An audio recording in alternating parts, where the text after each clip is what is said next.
ഈ തടിയുള്ള ആൾക്ക് നല്ലോണം വിശക്കുന്നുണ്ട്. എന്നാൽ ഫ്രിഡ്ജ് ആ വീടിന്റെ ഒരു മൂലയിൽ തന്നെയുണ്ട്. പക്ഷെ അവന് ഇരുന്നിടത്ത് നിന്ന് എണീക്കാൻ ഭയങ്കര മടി. കാരണം അവൻ ഒരു കുഴി മടിയാനാണ്. പെട്ടെന്ന് ടിവിയിൽ ഒരു പരസ്യം കണ്ടു. അതിലൊരു കയറ് വലിച്ചാൽ മാത്രം മതി ഫുഡ് നിങ്ങളുടെ അടുത്തേക്ക് വരുമെന്ന് കാണിക്കുന്നുണ്ട്. ഇത് കണ്ട അയാളും പെട്ടെന്ന് ഫോൺ എടുത്ത് അത് ഓർഡർ ചെയ്തു.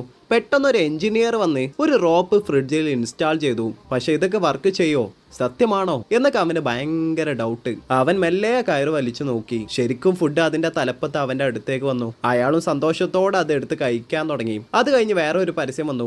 ഡസ്റ്റ്ബിൻ നിങ്ങളുടെ അടുത്തേക്ക് വരും. പെട്ടെന്ന് ഫോൺ വിളിച്ചു, അതും ഓർഡർ ചെയ്തു. ആ മാന്ത്രിക ഡസ്റ്റ്ബിന്നിന്റെ സഹായത്തോടെ ഇപ്പൊ ക്ലീനിങ്ങും ഈസി ആയി മാറി. അങ്ങനെ പല പരസ്യങ്ങളും കണ്ടു. അവന് ഹാപ്പിയായി അതെല്ലാം ഓർഡർ ചെയ്തു. ജീവിതം തന്നെ ഇരുന്നിടത്ത് തന്നെ ജീവിക്കാൻ തുടങ്ങി. കാരണം ഒക്കെ അവന്റെ അടുത്തേക്ക് വരില്ലേ. ഒരു ദിവസം രാത്രി ഉറങ്ങുമ്പോൾ ടി വി തനിയെ ഓണായി. അവൻ അത് കണ്ട് നല്ലോണം പേടിച്ചു. പെട്ടെന്ന് ടി വി ഓഫ് ആക്കാനുള്ള കയറ് പിടിച്ച് വലിച്ചു. പക്ഷെ അത് വർക്കാവുന്നില്ല. ദേഷ്യം വന്ന് ആദ്യമായി എണീച്ചു പോയി ടി വി ഓഫ് ആക്കാൻ നോക്കി. എന്നാൽ ആ വീട്ടിലുള്ള എല്ലാ കയറുകളും അവനെ പിന്നിലേക്ക് വലിച്ചു. ടിവിയിലുള്ള ആളും അവനെ തിരിച്ചു വലിച്ചു. എല്ലാ കയറുകളും വലിഞ്ഞു മുറുകി അവനെ അങ്ങ് കൊന്നുകളഞ്ഞു. ഇതേപോലെയുള്ള മടിയന്മാരെ നിങ്ങൾക്കറിയാമോ?